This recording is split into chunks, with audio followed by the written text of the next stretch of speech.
friends in common. What are you passionate about? Passionate. The Passion Show on CFRU 93.3 FM Guelph, Ontario. With Wizard. I'm a water wizard, Harry. With Hello world, you are listening to The Passion Show on CFRU 93.3 FM. It's a do-it-together radio show all about passions and the people who have them. My name is Wizard. My name is Greg. Greg.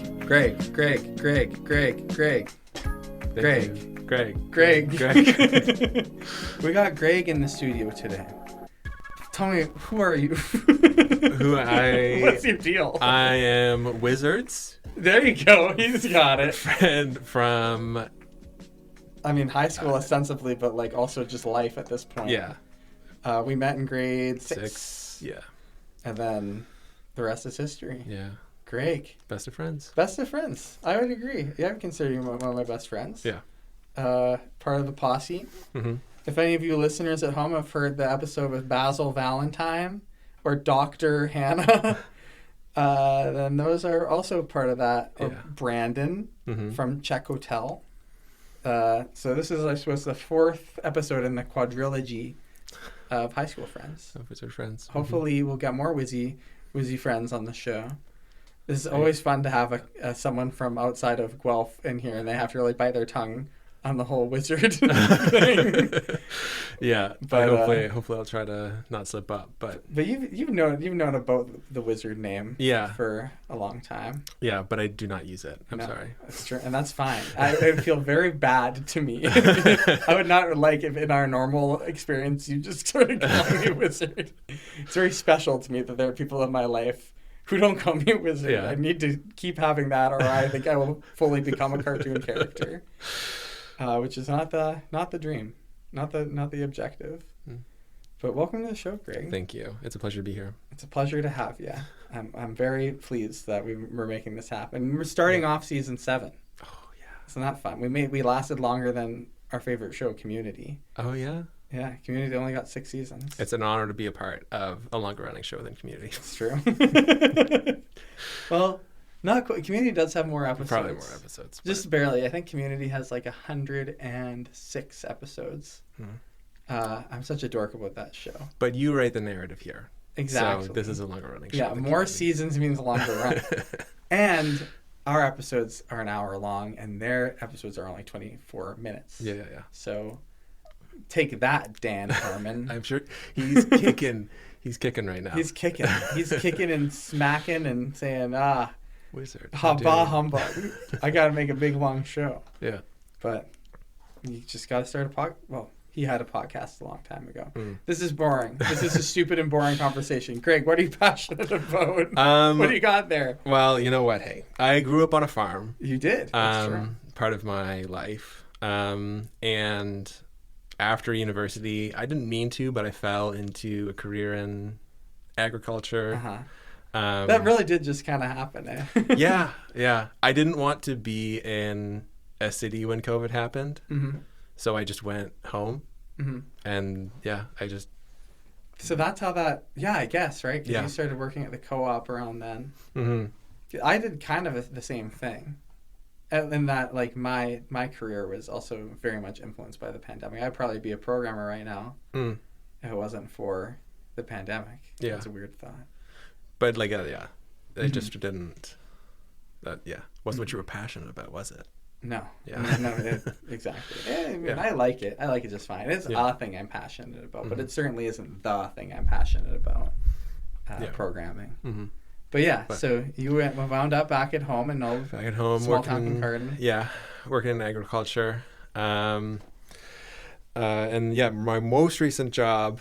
Now I'm working fully on the grain side, so buying and selling of grain. Grain, which, like grown grain? Or? Yes, corn, soybeans, wheat. Okay. And byproducts of those in the industry, cool. Which I enjoy. But the thing, I don't know. Hopefully, you will consider this a passion. Okay. But I probably I will. But maybe this is just one aspect of a passion I have, which is just like silly little details I love silly little details of just like big things. Uh-huh. So grain is a big part of it is the Chicago Board of Trade. Now Chicago Mercantile Exchange. Chicago Mercantile Exchange. That's right. I've never heard of this. It's just where like oil, gold, like resources, like big resources. like where they're traded. Okay. Like so it's a financial instrument. Gotcha. So but like corn, soybeans, and wheat, they all have they're all traded on the Chicago Board of Trade. And is this like physically in Chicago? Yeah, it's a physical building in Chicago. Cool. And like before computers, it's called Open Outcry. Wait, that's what? that's how it was traded. Okay. So Tell me about this. This is my little. It's a fun little thing that I love. Yeah. See, this is what it's about. I need to not smack the arm of this shit. I really enjoy that you've come to me prepared with a fun anecdote that you have history with. Yeah. This is the magic. This is what this is about. Good. Where I can just sit back. I'm physically reclined in my chair right now. I might even physically recline further. Yeah. To just be Sink very in. comfortable and allow my friend Sink Greg to in. tell me an interesting story about the open oat cry. So, and like it's not only like Chicago that does or had this. Like pretty much any exchange.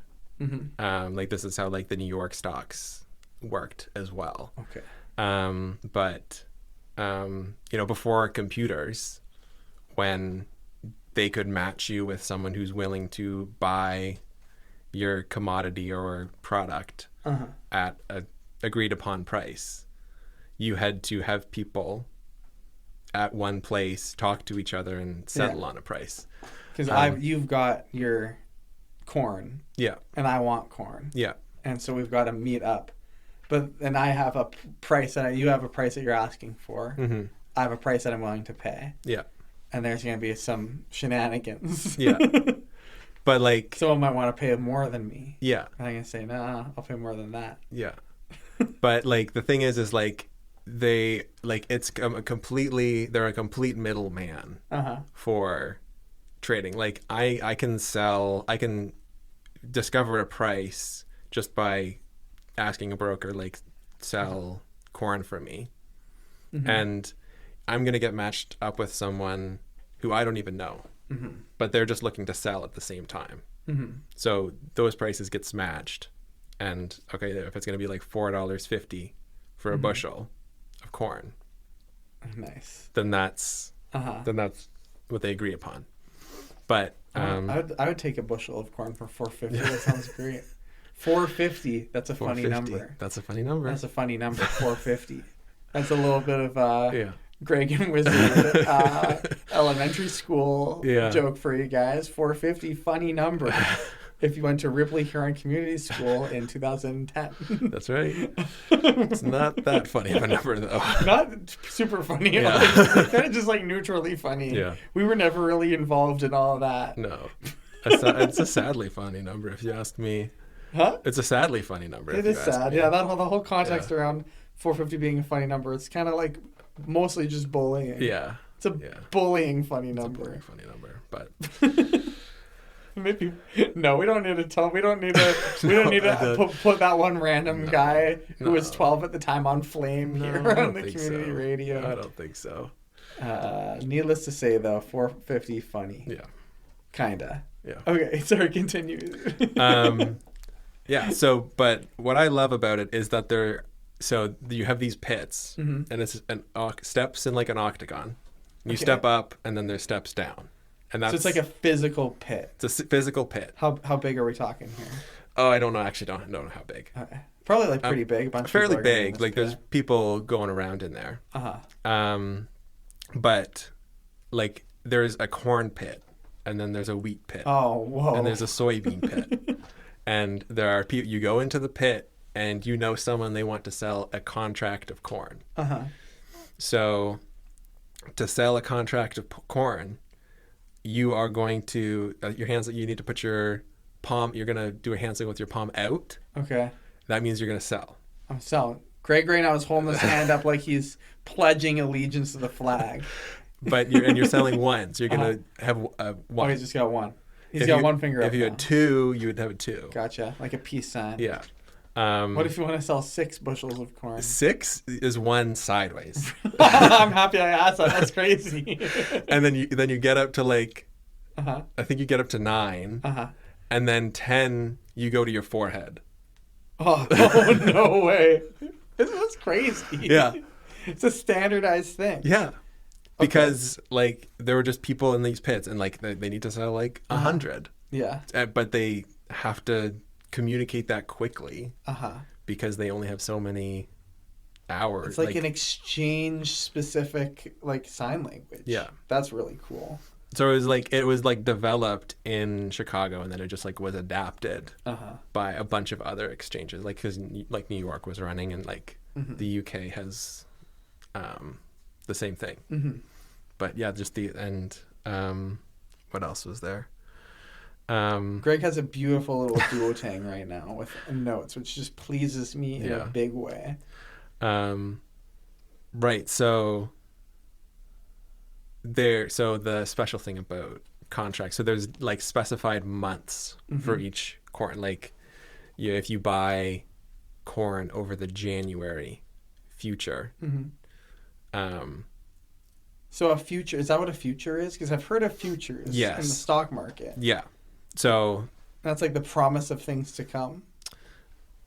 I guess so. Like I think the idea of it being a future is that like right now, like in the year of 2026, there's probably like 6 or 7 contracts. 6, 7. Funny. That's another funny number. We got another one.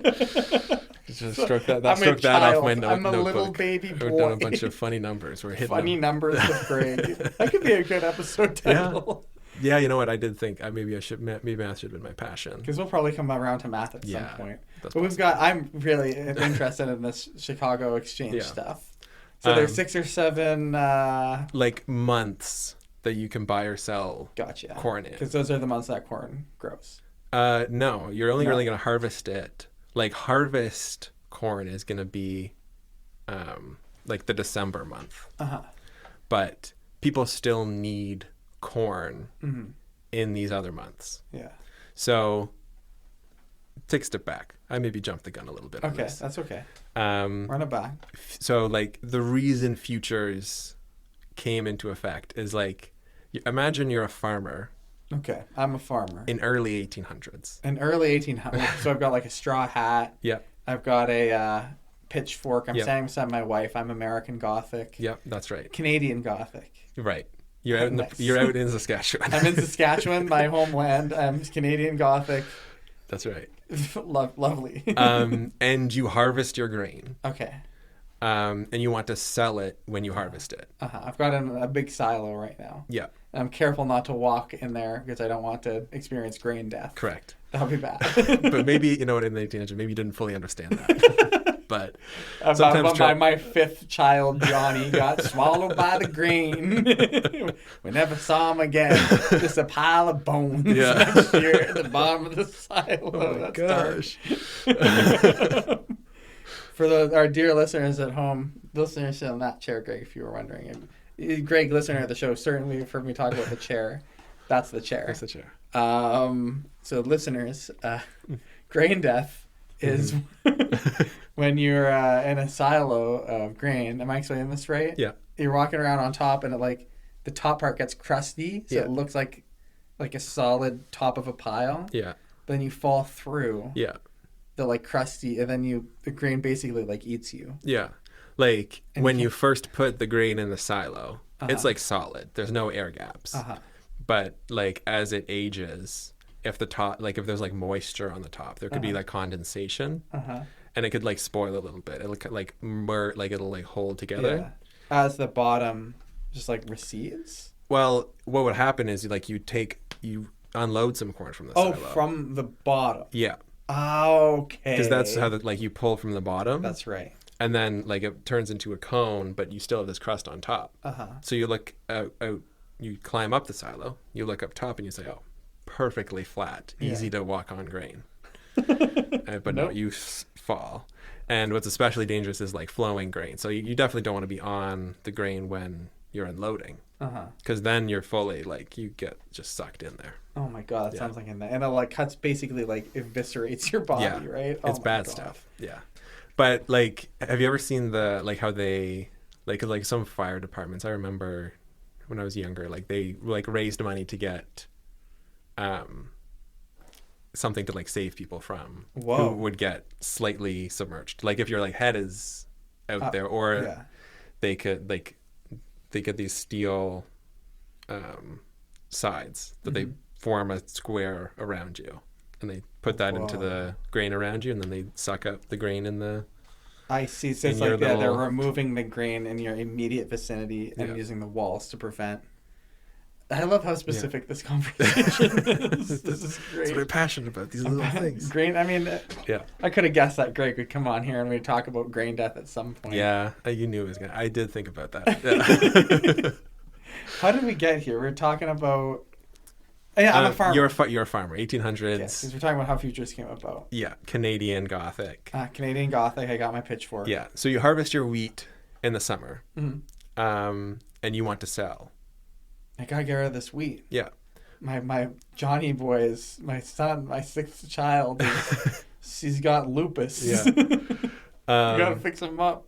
And you want to sell your grain. But the problem is that like your neighbors, they all harvested their grain. And maybe you have someone who wants to make flour, but they don't only make flour in the summer. They need grain in the winter. So you want to sell when you harvest, potentially. Yeah. But I want to buy it now, and then I want to hold it, and I might use it sometime in the future. So like the futures, like they're designed to manage the risk of carrying the grain. And it gives the farmer an opportunity to sell in the future, or it gives the like miller the opportunity to buy now and use it in the future, and be rewarded for carrying the grain. I see. So like the futures are often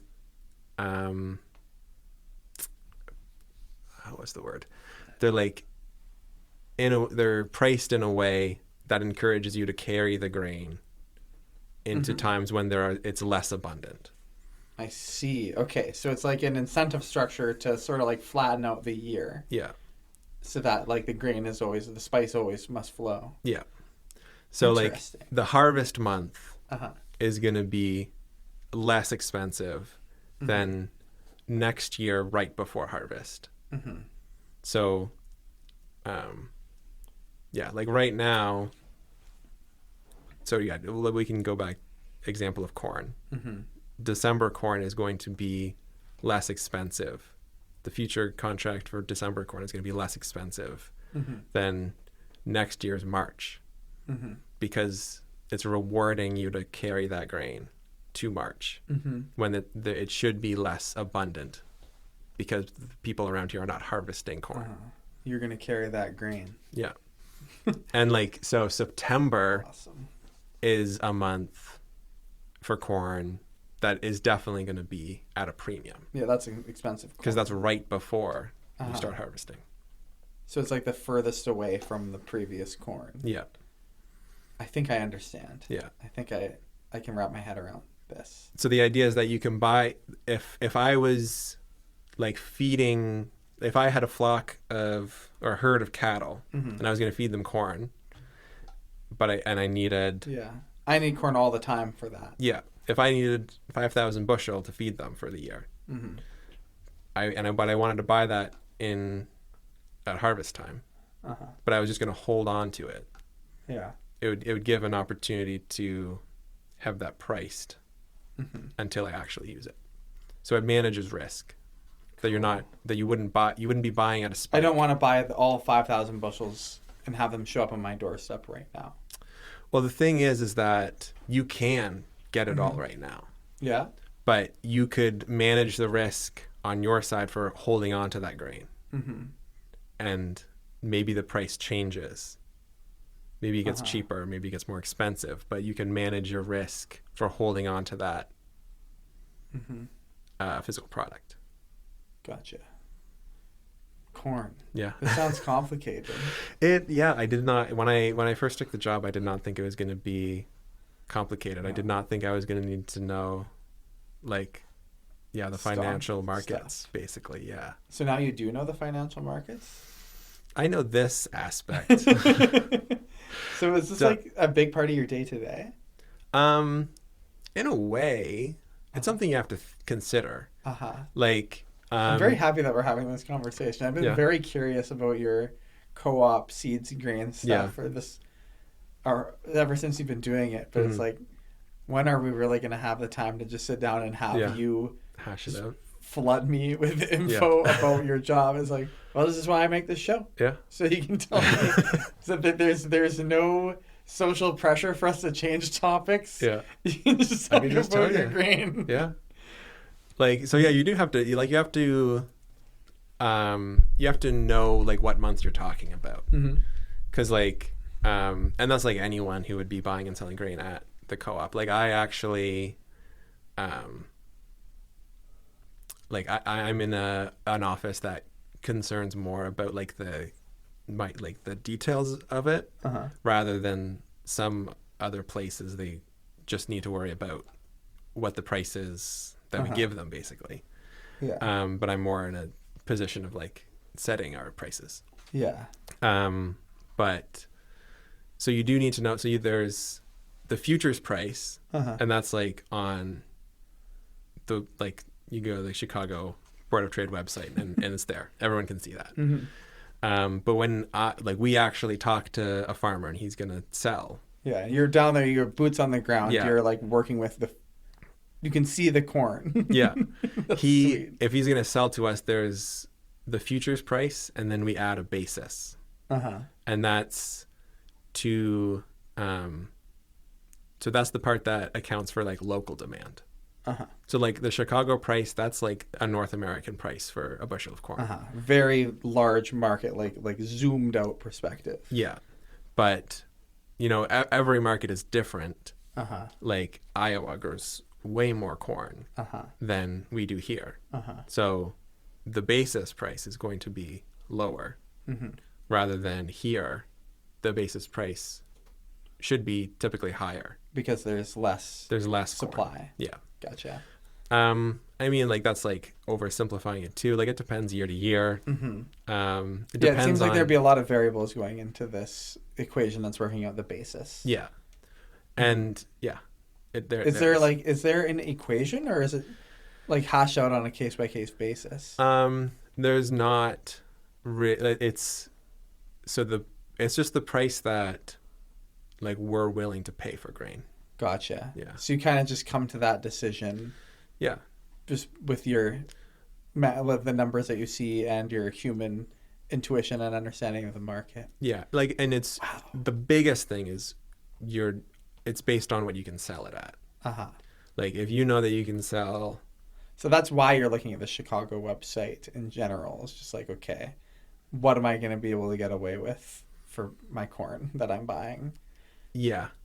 But the bigger part of the basis is like there are people who use the grain in like southwestern Ontario that we sell to, like ethanol plants.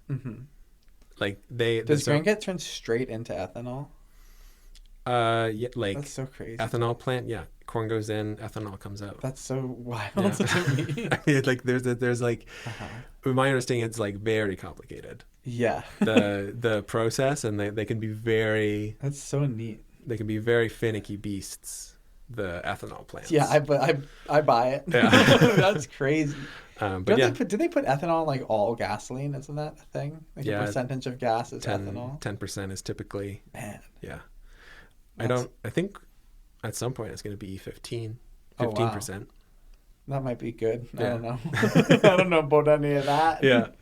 The more corn in my car, the better. Yeah. This car runs on corn. That's what farmers want. Farmers feed cities, baby. Yeah, farmers would be amped with that, Yeah. presumably.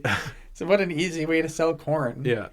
Like nothing, yeah. Just send it off to the ethanol plant. Yeah. Okay, I feel like I got a good understanding now. Yeah. One more. Tell me more. More. What else do we do with the corn? What else? Yeah. Or how else? What else do you do? What goes on in the world of Greg? Oh gosh. We got lots of time. Yeah. We got lots of time. We're halfway. We're less than halfway. We're made of time here. Everyone's strap in. This is a real rabble rouser of an episode. People are like, ooh, a high school friend. Well, we get to hear some funny anecdotes. Nope. Corn. Talking about corn on this one. This is a corn episode.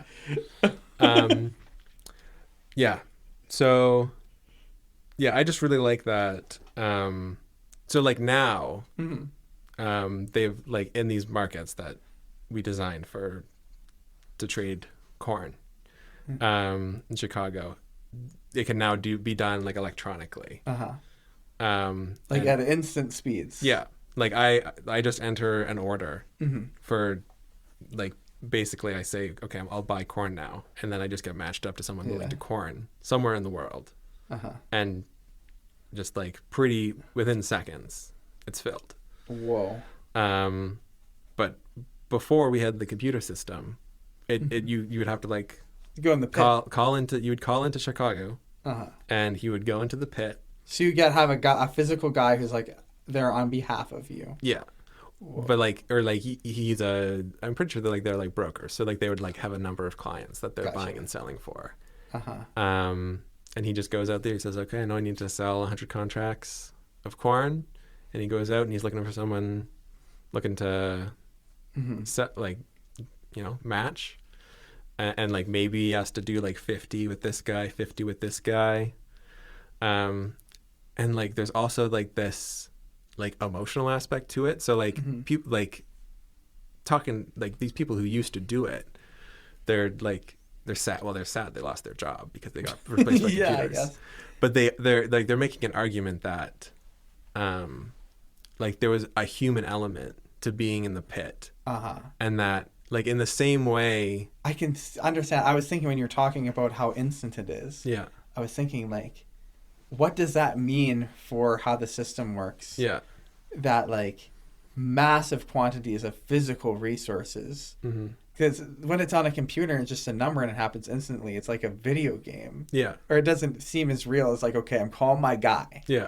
My guy in Chicago, far away, is going to go into a physical hole in the ground and is going to yell loudly and bicker and hash this out. Yeah. And that is going to be what sells my corn. Yeah. That feels a lot more real. Yeah. And that's what I love. Like it is like that there's just these physical people and like he's trying to get he's in the pit with like the same people. Yeah. Every day. Oh man. and like it's like, oh, Mark, he's looking to sell. He's always pushing. Like they get like this feel on like where the market is headed. But like the computer, you just don't get that. No. But I just like it's not like because when they like eventually took this out, it was like 2015, I want to say. Yeah. That recently. Yeah. But wow. When they took it away, these people in the pits, they were doing like 2% of the volume because they just couldn't. Yeah, like everything else, yeah. There's a lot of corn that needs to get moved. Yeah, and like I think you hear about this with gold too, but like people, like you can buy these futures and not actually want to take the physical product or have the physical product. In theory, this is not financial advice. This is not financial advice. In theory, you could buy a contract for corn, a futures contract for corn, and when the price moves, you can sell the future. You can sell it. So that must be why the futures thing is so controversial, because it's like, I've heard. I don't know nothing about stonks. Not really, other than that I hodl all my sweet, beautiful Bitcoins. I'm just kidding. I've heard controversy around futures and the idea of like buying and selling futures, and Yeah. I've never understood it. Mm-hmm. But it seems like the controversy is that some real Canadian Gothic guy made a bunch of corn, and it's in a warehouse, Yeah. and then it's like being just the idea, the concept of having this corn and doing something with it is being like bought and sold, and the Yeah. corn's just chilling in a warehouse. Yeah. And like people are there's like trying to flip, and there's like a real disconnect there. yeah. Okay. Yeah.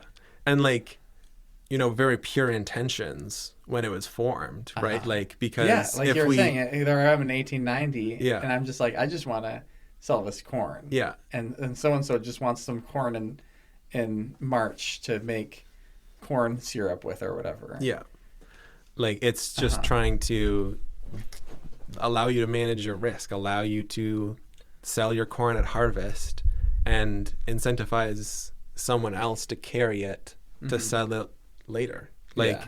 when I harvest my corn, I want to be able to sell it now Uh-huh. because maybe I need the income to go on to my next thing. Yeah. And, you know, I can allow someone else to, You've got other stuff to do. You've Carry. got to be doing more Yeah. farm stuff. You're not trying to sell this corn for the next 6 months. yeah, Okay, that's what makes me really understand this about that. Why you would want to be involved in all this future stuff as a farmer, since you're just trying to get the corn sold. yeah. And like, you know, just like a regular farm, they don't need to be like super as in depth. Like, you know, they can just call the co-op. Yeah, they call Greg. And they can like, they can, like, what's the price? And like, we can just give them the price and we add the basis and we like consider the futures. But Are they paying a membership to be part of the co-op? Is that how that, like, how do you get your pockets filled? Who's lying in Greg's pockets? because we do buy and sell the grain. I see. So Yeah. you're okay. So that's your big part in the process. Yeah, like we are the like because, like we do. This isn't an ad for the co-op, but like you know, we do. I have an ad for a we do. grain and co-op. Yeah, we do provide a service. Like you can be a farmer Yeah. who harvests your grain, just put it on buggies with a tractor, and you bring it into a location, and you can sell it now, or we can store. Like it can be stored, and you can sell it in March. But you don't have to go out into the market and try to find someone who wants to buy your corn. You So I'm a c- farmer. I can't be Yeah. trifled with all that. and like that's 100%. I just went back to my wife and Yeah. my truck, my pitchfork, You have more. Yes. and my 6 beautiful sons Yeah. who are getting all kinds of Oregon Trail diseases that I'm going to sell my corn to figure out. Yeah. Like botulism. Oh no, my boy got botulism. Gotta sell my corn. Got to sit by the penicillin. Exactly. Did they have penicillin back then? When did penicillin get invented? Real Ontario heads will know when penicillin was invented. Real, like what was that guy's name? Is he an Ontario guy? I think so. Oh. Okay, this is fun. This is a good opportunity to plumb the depths of Passion Show lore. No fake news on the Passion Show. That's something I used to say a lot, and I stopped saying it because I don't like taking my phone out during the show. I see. But I kind of do when it comes to looking stuff up. So let's look up. Dude. We're going. This is an old school little moment here. I thought that you, as a old worker of good old PharmaSave, would know Shout all out to these facts. PharmaSave. One would certainly imagine. Hey, earlier today, a friend of mine called me up on the phone and was asking me about a probiotic or an antibiotic they had him taking for a massive laceration in his toe. Oh. And I recognized it. He was spelling it out, and he's like CEPS. Like, oh, you're cephalexin? They got you on cephalexin, 500 mils. Yeah. He's like, how did you know? My daddy. Yeah. And my funny little daddy. You've seen all these I little know. pill bottles. I've seen cephalexin. That's a popular one. It's a pretty common antibiotic. Okay. Anyway, love that we're coming back on this. Even after my sister Emily was talking a little bit about pills. Yeah. Which, as you know, because Greg actually listens to this radio show, which is very I kind. love this radio show. So he will know that I'm always super tickled when anyone in my family even just utters the name of any medication. And when I listen to it and I like hearing your dad and you like just I get tickled. It's funny, right? Because my dad is like he likes sports, he likes sitting around, he likes his family. And then you hear him sound like an absolute genius talking about pills. And it's like, what? How is this happening? I felt bad because I do not see him as I've not seen him in a professional setting. He's just always been Wizard's dad, who's just down for a good time. Yeah, it was down for a hang. He'd watch movies with us when we were like 12. Yeah, that's a good memory. Penicillin not invented by a Canadian. Oh, I was wrong. Invented by Alexander Fleming in London. What I was thinking of, I think, is the guy who invented insulin. Similar name. Yeah. Who invented insulin? Do you remember this one? No clue. Real Ontario heads will once again know. Now I gotta look that up. Oh, shoot. Insulin. I guess didn't invent insulin, but like discovered how to make it. Like who? Oh my God. The Google AI overview makes me want to vom. It just stinks. Insulin discovery. Who did that? Banting, a Canadian surgeon. That's right, nice. Banting. I knew his name young because I was in a science camp in University of Saskatchewan, and our age group was called the Banting group. Oh yeah, so they were all named after scientists. Isn't that cute? That's cute. Yeah, go Banting. Yeah. Were you happy to be in the Banting group? Yes, or I was. Was there I like the Curie group. Yeah. Because I've always thought that Marie Curie's story is insane and really cool. I was like, oh my God, what a nutty thing. And like, you don't think about it. Is that just like, they didn't realize how dangerous this stuff was. But just like, I'm just doing regular science. She's just like, I'm doing some clicky, I got this little thing. It's going click, click, click. Yeah. I wonder if they had those clicky radiation readers back then. What are those things called? Geiger counter? Geiger counters. We gotta, you know what? Fake news is okay on them. We're allowed to have open-ended questions. I'm not going to Google all this stuff. Yeah. It was nice to know those scientists' names, but we're not going to sit here. I'm not going to make you sit here while I Google Marie Curie. When was Geiger counter invented? It does make me think of the robotics. The Curie. Fields. This is a good place for us to go. I want to talk about the Curie curse. The Curie curse, I forgot about that. I was going to say that I always loved being on Archimedes. I feel like Archimedes field is the best. It's a great name for a field. It is. And honestly, Curie and Archimedes, the only two I can remember right now. There's one called Newton. And what was the other one? Well, because Einstein was the finals. Einstein was the finals. It was Archimedes, Curie, Newton, and...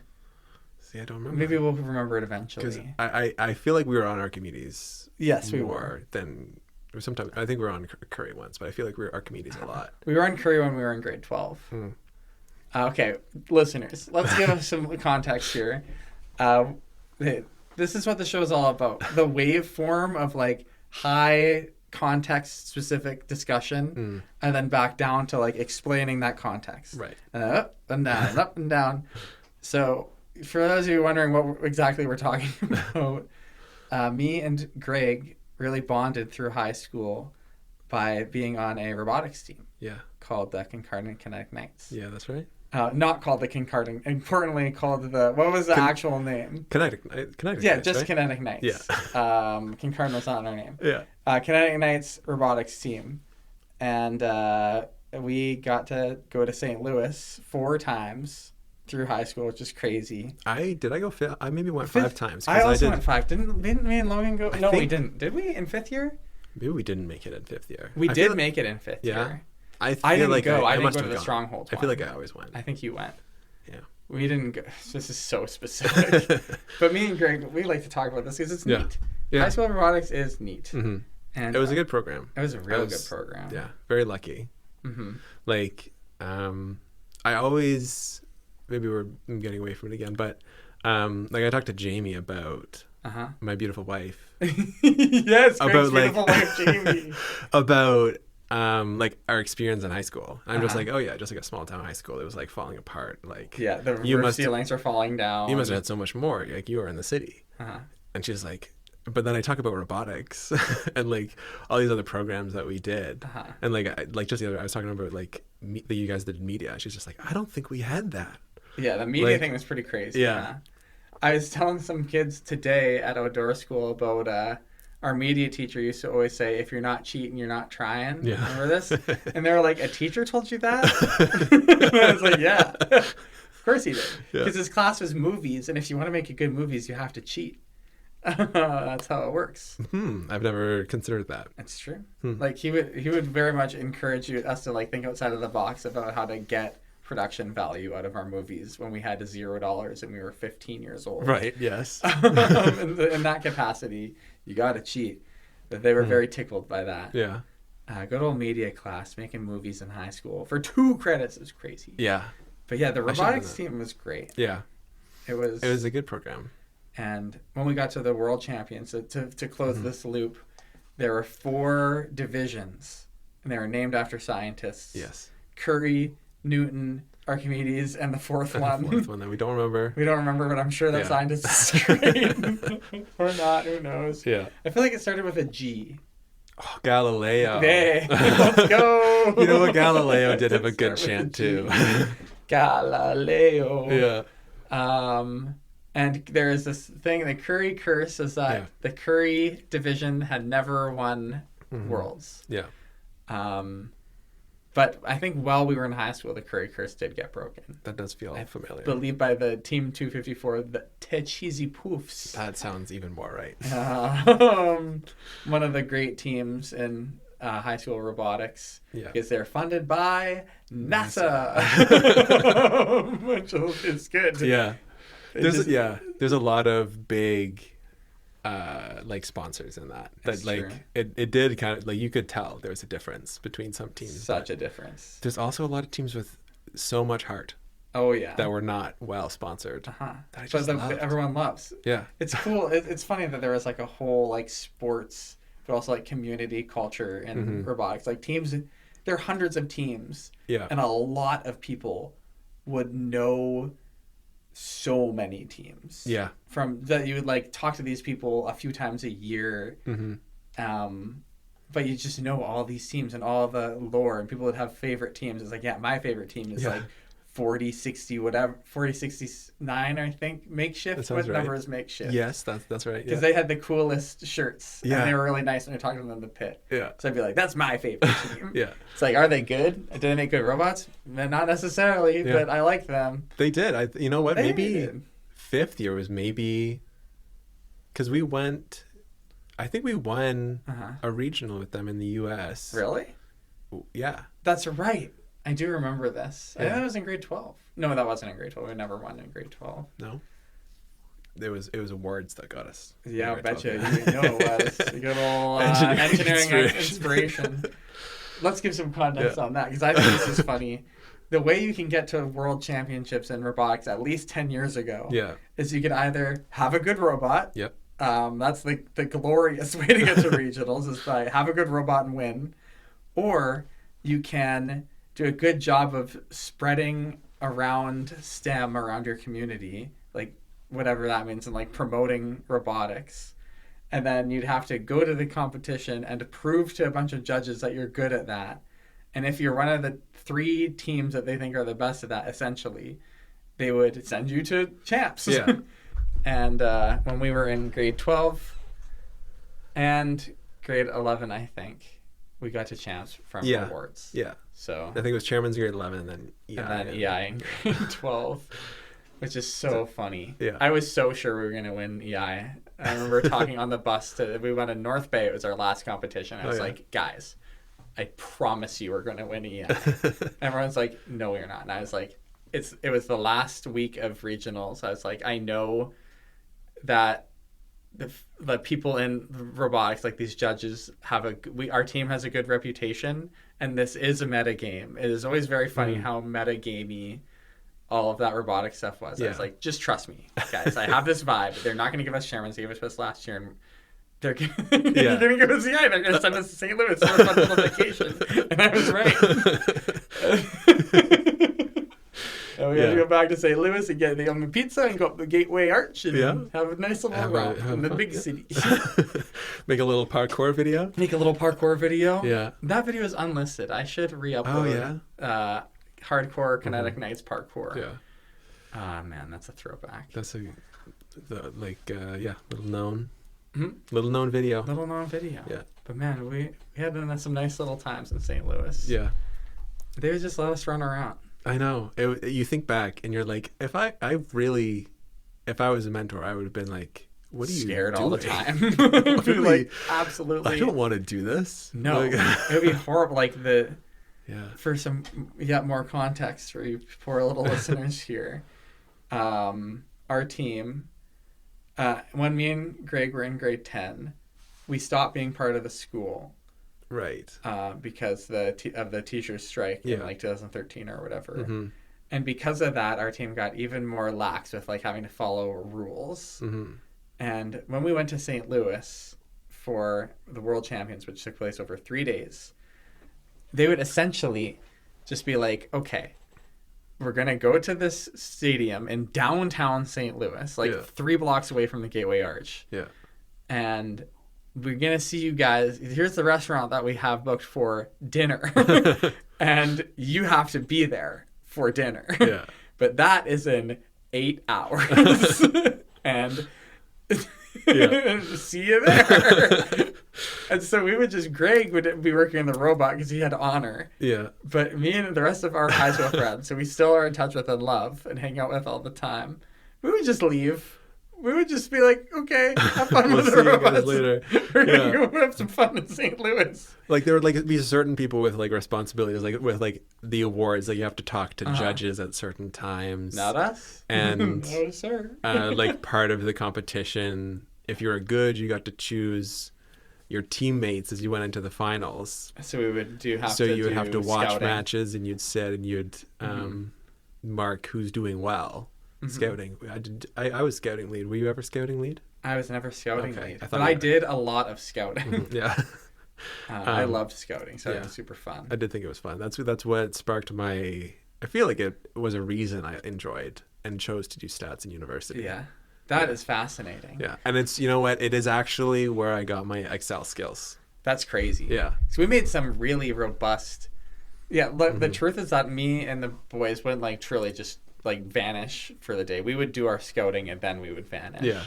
It was fun. We would like sit there, and all these robot games are like very sort of complex and interesting competitions where robots are essentially playing like sports, throwing balls or frisbees, trying to score points and stuff. And you'd have to like really watch closely. You'd have a team and you'd be like writing down everything that team's robot did. Yeah. So we can make our own like bespoke like power ranking essentially. Yeah. And I remember we had like a projector. Do you remember this in St. Louis? I believe we had a projector. I think this Google or the Excel sheet was like projected on a wall in a hotel Like room. during like when you were kind of making our list. Yeah. For sure. And it's there like was here we always are, a bunch of projector. high schoolers like puzzling over this like really truly dense spreadsheet. Yeah. And like thinking like who do we want to pick? Like what's our strats here? Yeah. And like, it did cool. get into like, because like one aspect of it, like, do you want someone who's going like for like the big points? Or like there's like end games. Like we need someone who's good at like the end game. They need to do this piece. Like you're just trying to build a team together that works together. It's not just about like PR. Yeah, like you're not just like there was always you always got into deep discussions of like it's not just about who's scoring the most points because maybe there's only like they maybe shoot from the same place that you shoot, so you have to find someone who complements you and you need a defense robot. It's like you and I always end up talking about robotics. It's funny. Eh? It's like it's a shame that those games disappear right after they get interesting. Like they never repeat games. And it's like every year, listeners, they would make like a bespoke robot game. Yeah.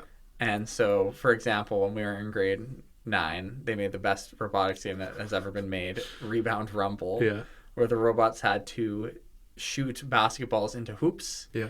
And then at the end of the game, they had to balance on a little bridge. Yes. It was a perfect game. It was flawless. The bridge was fantastic. The bridge was so good. It was so cool. The cooperation bridge. You forgot about the word cooperation? Oh my God. I haven't thought of that. Cooperation. A combination of cooperation and competition, if you didn't pick that up, dear listener. Cooperation. Got to balance on the cooperation bridge. You have those cooperation points. Yeah. You had to balance on a bridge with the other team's robot, and that advanced your elo. It gave you like an extra ranking point. Yeah. Cooperative is the silliest word ever. Also, can't forget gracious professionalism. Yes. That was a big buzzword for them. Yeah. GP, baby. Yeah. We practice GP every day. I'm gracious. I'm professional. Yeah. This is a throwback. But so that game, they made this they designed this incredible game. Fun, robust, Rebound Rumble, baby, it's the best. You spend a couple months making this robot. You think about it deeply. There's this whole world ranking of who's good at this game. What's the meta of this game? It would evolve. People's strategies evolved. And then after Worlds is done, the game vanishes forever. Yeah. So goodbye. Yeah. Goodbye, beautiful game. And it's cool, but it's sad. Yeah. I think it'd be fun if they just said, we're going to do Rebound Rumble again. It's been 15 years. Bring it back. Yeah. But they do... I feel like they do kind of have cycles. Mm-hmm. I think they try to do a 4-year cycle where 1 year you're dealing with a larger ball. And 1 year you're dealing with a many tiny balls. We deal with a frisbee. They try to mix it up, but that you're dealing with different... Because if it was always you're dealing with big ball, kids just figure out the meta immediately. And I feel like it's also been going on long enough. I feel like as I check back in, I feel like it has gotten more to a place of people know, okay, it's a bunch of little balls. This is the meta. This is what you do.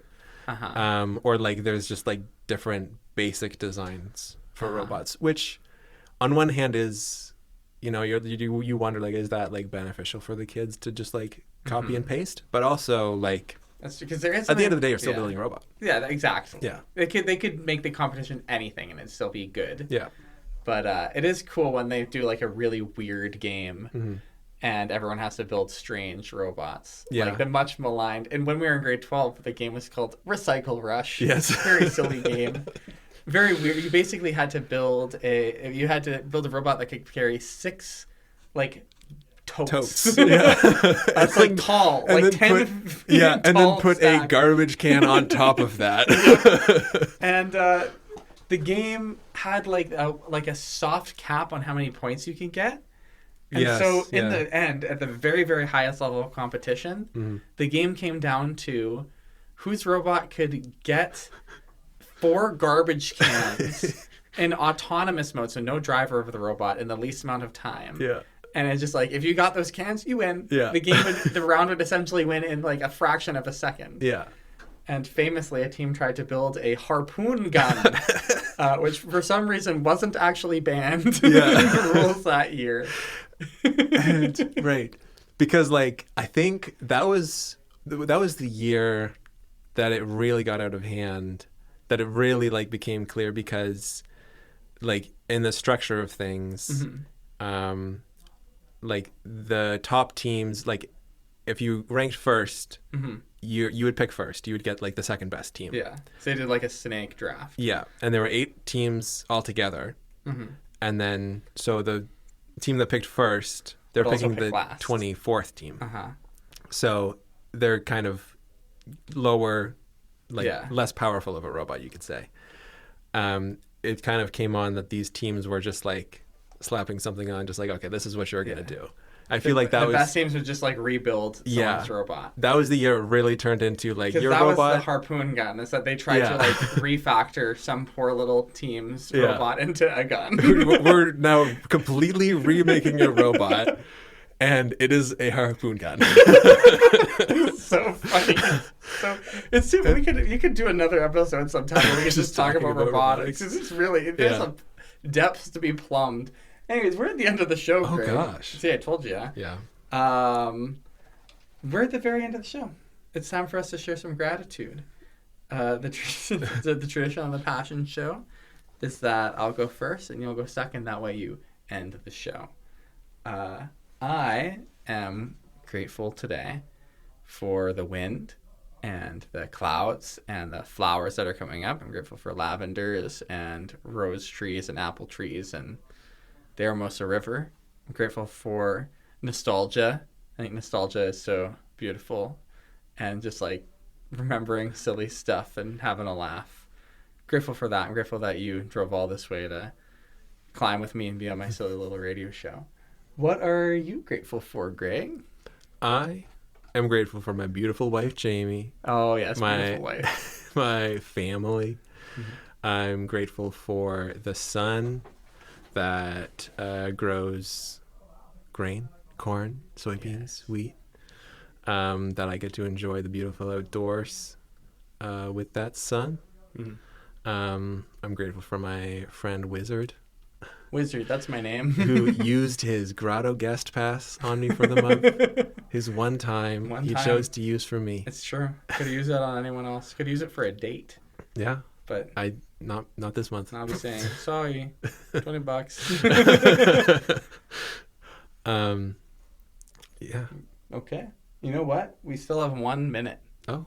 So in situations like this, when I accidentally end the show too early, I think this has happened once or twice. So we're going to do some shout-outs now. We have 1 minute to do shout-outs. Want to go back and forth? Okay. Okay, I'll go first. Shout-outs to Logan. Oh, yeah. Shout-outs to England Rob. Shout-outs to England Rob, that's true. Shout-outs to Evan. Shout-outs to my beautiful wife, Jamie. Shout-outs to Dan Ogilvie. We're getting into some random ones.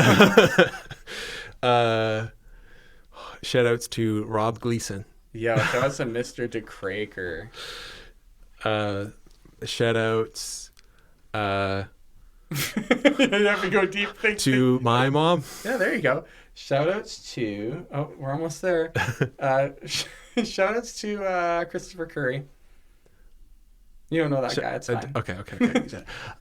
Shout-outs to... my dad. That's beautiful. Mom, Dad, beautiful wife, Jamie, England, Rob. What a great list of shout-outs. And Mr. Gleason, of course. Yes. I've been Wizard. I've been Greg. And only love will stop the killing. Only love will stop the killing. Only Seul l'amour arrêtera le meurtre. Only love. Тільки кохання зупинить вбивство. Only love. Only love. Nur die Liebe wird das Töten beenden. Only love will stop the killing. Only love. Μόνο η αγάπη θα σταματήσει τον πόνο. Only love. Only love.